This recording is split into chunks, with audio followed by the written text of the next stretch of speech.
Media Fact Checker. Today's Australian news. 8 stories. These are the stories in this video. Timestamps are shown if you would like to skip ahead. Story 1 of 8. Hong Kong's deadly Wang Fuk Court fire inquiry begins with 168 deaths investigated for safety failures. Hong Kong's deadly Wang Fuk Court fire inquiry begins with 168 deaths investigated for safety failures. All source articles are linked in the description below. Here's what every outlet agrees on. The Wang Fuk Court housing complex fire in Hong Kong killed 168 people on November 26, 2023, making it the deadliest residential building fire since 1980. 7 of the 8 residential towers in the Wang Fuk Court complex were engulfed in flames during the blaze. The complex was undergoing renovations covered in bamboo scaffolding, protective netting, and foam boards, which may have accelerated the fire's spread. The fire originated at a platform in a light well outside 2 low-level units, with cigarette butts found near the scaffolding. Over 4,600 residents lived in the complex at the time, with more than 1,700 aged 60 or older. But not all outlets told the same story. ABC states the inquiry will take about 9 months, while The Guardian does not specify a timeline. ABC reports 38 arrests by police, manslaughter fraud, and 23 by anti-graft watchdog, but The Guardian only mentions 38 arrests, with no mention of the 6 additional fraud suspects. ABC includes a direct quote from a middle-aged man calling for government officials to be fired, while The Guardian does not report this specific demand. This story was covered by ABC News and The Guardian. Story 2 of 8. Australia's extreme summer weather swings driven by climate change. Australia's extreme summer weather swings driven by climate change. All source articles are linked in the description below. Here's what every outlet agrees on. The Climate Council report highlights Australia's 2025-26 summer as marked by climate whiplash, with rapid shifts from extreme heat to flooding across multiple regions. Victoria's Great Ocean Road experienced flash flooding, washing cars to sea after a period of catastrophic fire warnings and extreme heat, including record 48.9 degrees Celsius temperatures in Walpup and Hopetown on January 27. South Australia's Marie recorded 5 consecutive days above 48 degrees Celsius in January, followed by 10x its average February rainfall within days, cutting off the town. Queensland towns recorded their average annual rainfall within the first 5 weeks of 2026, with towns like Longreach and Bundaberg later inundated by floodwaters. Insurance payouts averaged $4.5 billion annually from 2019 to 2024, more than double the 30-year average prior to that period. But not all outlets told the same story.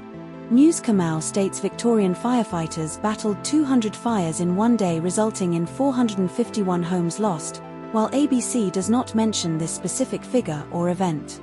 News Kamau attributes the rise in insurance costs to government support for coal oil gas, but ABC focuses on the broader economic impact without this political framing.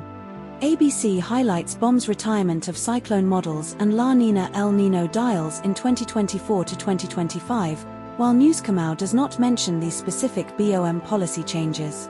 This story was covered by ABC News and news.com.au.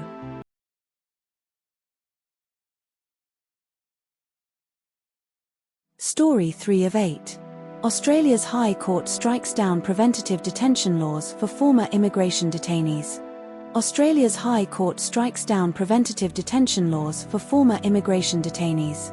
All source articles are linked in the description below. Here's what every outlet agrees on. The High Court ruled Australia's preventative detention laws requiring ankle bracelets and curfews for 43 former immigration detainees were unconstitutional on June 26, 2025. The case involved a Papua New Guinea citizen, referred to as EGH-19, convicted of murder in 2006 as a minor, later released on parole in December 2024 and placed under immigration detention in April 2025 with ankle monitoring and a 10 p.m. to 6 a.m. curfew. The government's amended laws, November 2024, restricted monitoring to those posing a substantial risk of seriously harming the community by committing a serious offense, but the court ruled this was insufficient justification.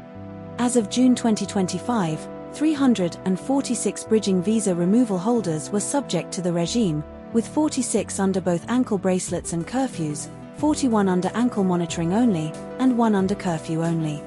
The government had struck a $2.5 billion deal with Nauru in 2024 to relocate the NZYQ cohort, former detainees with cancelled visas, with at least 6 men already removed to Nauru's former regional processing centre. But not all outlets told the same story. The Guardian reports the government had 43 people with ankle bracelets affected by the ruling, while the ABC does not specify this exact number but confirms the regime was struck down for 46 individuals under both conditions. The Guardian quotes Home Affairs Minister Tony Burke as saying the Nauru deal was the best thing for those with cancelled visas, framing it as a solution to avoid their presence in Australia, while the ABC does not include this direct quote or framing. The Guardian mentions the government's 2023 preventative detention regime was introduced after the High Court ruled indefinite detention unlawful, while the ABC states the regime was introduced following the 2023 ruling but does not specify the exact sequence of events. This story was covered by ABC News and The Guardian.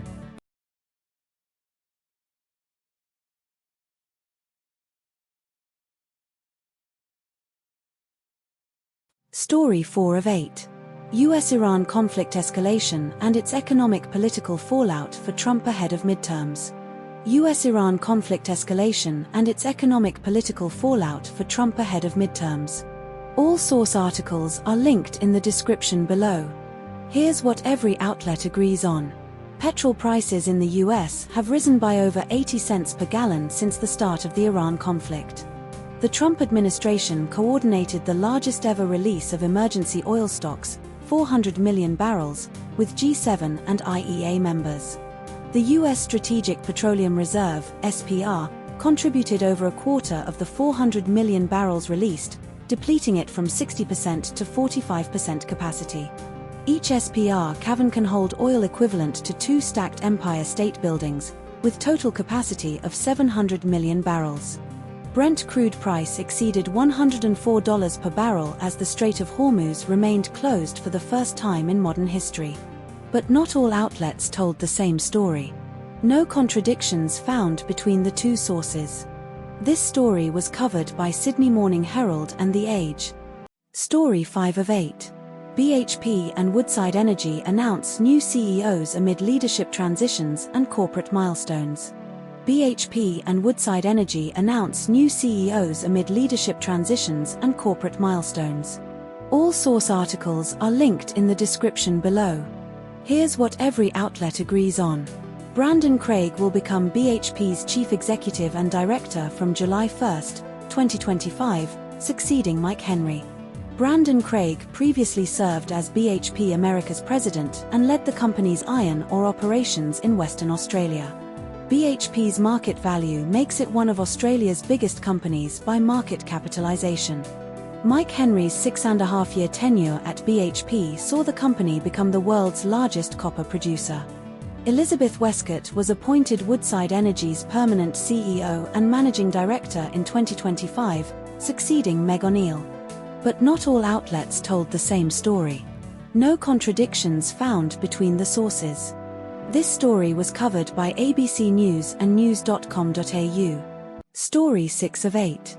Gerry Adams denies IRA membership in civil court case over 1973 to 1996 bombings.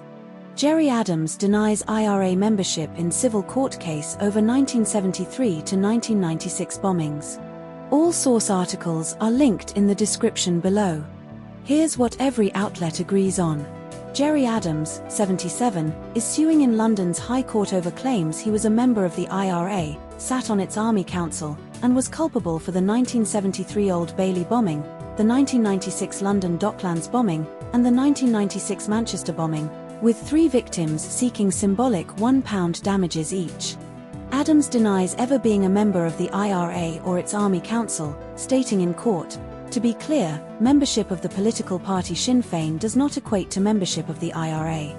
Adams was cross-examined by Max Hill KC on behalf of claimants John Clark, Jonathan Ganesh, and Barry Laycock, who were injured in the bombings. Adams wore a shamrock and a Palestinian flag badge while testifying in court on St. Patrick's Day, March 17, 2024. Adams' counsel, Edward Craven KC, argued that there is extremely limited evidence implicating Adams in the bombings, with not a single page in the 6,000-page bundle directly linking him to the attacks. But not all outlets told the same story. Article 1 states Adams wore a badge of the Palestinian flag, while Article 3 describes it as a pin of the Palestinian flag. Article 1 reports Adams said he was extremely moved by Laycock's testimony, but Article 3 does not mention this specific reaction. Article 2 claims Adams said he was stunned by the 1996 Docklands bombing, while Article 1 does not explicitly mention this emotional response. This story was covered by The Guardian. Story 7 of 8. FCC Chair Brendan Carr threatens to revoke broadcast licenses over Iran war coverage. FCC Chair Brendan Carr threatens to revoke broadcast licenses over Iran war coverage. All source articles are linked in the description below. Here's what every outlet agrees on. Brendan Carr, FCC Chair, reposted Donald Trump's Truth Social rant about fake news regarding U.S. tanker attacks in Saudi Arabia and threatened to revoke broadcast licenses for news distortions. Carr's statement on X, formerly Twitter, warned broadcasters that are running hoaxes and news distortions have a chance now to correct course before their license renewals come up. Carr is a Trump appointee to the FCC and has previously targeted late-night comedians, talk shows, major networks, and public broadcasters for criticism of Trump. Senator Ron Johnson, Republican Wisconsin, criticized Carr's threats, stating he supports the First Amendment and opposes government control of private media. Senator Elizabeth Warren, Democrat Massachusetts, called Carr's threat illegal for the government to censor free speech it just doesn't like about Trump's Iran war. But not all outlets told the same story. Article 1 claims Carr's threats are legally hollow and make no sense under the law, while Article 2 quotes Carr insisting the law is clear and broadcasters must operate in the public interest. Article 1 describes Carr's threats as targeting headline phrasing and framing of Iran war coverage, but Article 2 does not mention this specific detail. Article 1 explicitly states Carr's threats are part of a pattern to silence reporting on the deaths and injuries of American soldiers and costs of the war, while Article 2 does not reference these specific concerns. This story was covered by The Guardian.